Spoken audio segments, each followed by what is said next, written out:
गोंधळाचा कार्यक्रम सुरुवात झाला. लगेच अशा 4 घरच्या आया बाया जमणार, काही पाहुणे जमणार, दोस्त मंडळी जमणार. जमले की कुचकुच बोलायला सुरुवात. बाजारात गेलं, टीव्ही बघताना, धुणं धुताना, भांडी घासताना, बाहेर गेलं तरी जेव्हापासून कार्यक्रम चालू झाला त्या दोघी तिघी मावशी सारखं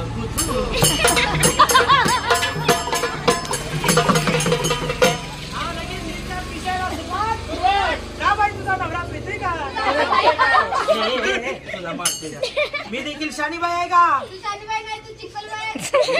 मी सुद्धा त्या मावशीबाईला म्हणाले माझा नवरा सध्या पीत नाही, फक्त दररोज 2 बाटल्या ग्राईट वॉटर.